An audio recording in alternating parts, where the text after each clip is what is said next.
ഇന്ത്യക്കാർക്ക് സൗദിയിലും E passport പ്രഖ്യാപിച്ചിരിക്കുകയാണ്. നാളെ ജിദ്ദ കോൺസുലേറ്റിൽ വൈകിട്ട് 3 മണിയോടെ ആദ്യ ഇ പാസ്പോർട്ട് ഉദ്ഘാടനം ചെയ്യുമെന്ന് അറിയുന്നു. പ്രവാസികൾക്കും സൗദിയിൽ നിന്ന് ഇ പാസ്പോർട്ടിന് അപേക്ഷിക്കാം എന്നുള്ളതും പ്രവാസികളെ സംബന്ധിച്ചും വലിയ ആശ്വാസമാണ്. ഇ പാസ്പോർട്ടിന്റെ 10 വർഷത്തെ കാലാവധിയാണ് എന്നുമൊക്കെയുള്ള വിവരങ്ങൾ അറിയുന്നുണ്ട്. കൂടുതലായി എന്തൊക്കെയാണ് ഇ പാസ്പോർട്ടിന് വേണ്ടി ചെയ്യേണ്ടത്, അതെന്തൊക്കെ എത്രത്തോളം ഉപകാരമാകും പ്രവാസികളെ ഉൾപ്പെടെ സംബന്ധിച്ച് എന്നതിന്റെയൊക്കെ വിശദാംശങ്ങൾ.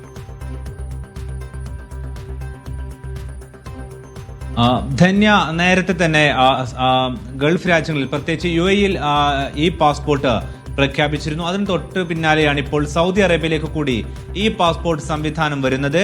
അതിന്റെ ഔദ്യോഗികമായ ഉദ്ഘാടനം നാളെ വൈകിട്ട് 3-ന് ജിദ്ദയിലെ ഇന്ത്യൻ കോൺസുലേറ്റ് അങ്കണത്തിൽ വെച്ച് നടക്കും. പാസ്പോർട്ട് സേവാ വഴി തന്നെ പ്രവാസികൾക്ക് ഇതിനായി അപേക്ഷ നൽകാം. സാധാരണ ഫീസ് തന്നെ, അതായത് സാധാരണ പാസ്പോർട്ടിനുള്ള ഫീസ് തന്നെയാണ് ഇതിനുമുള്ളത്. നിലവിലുള്ളവർക്ക് അവരുടെ പാസ്പോർട്ടിന്റെ കാലാവധി കഴിയുന്ന സാഹചര്യത്തിൽ ഇതിനായി അപേക്ഷ നൽകാം. ഇനി അതല്ലാത്ത രീതിയിലും അവർക്ക് പാസ്പോർട്ടിന് അപേക്ഷിക്കാൻ സാധിക്കും.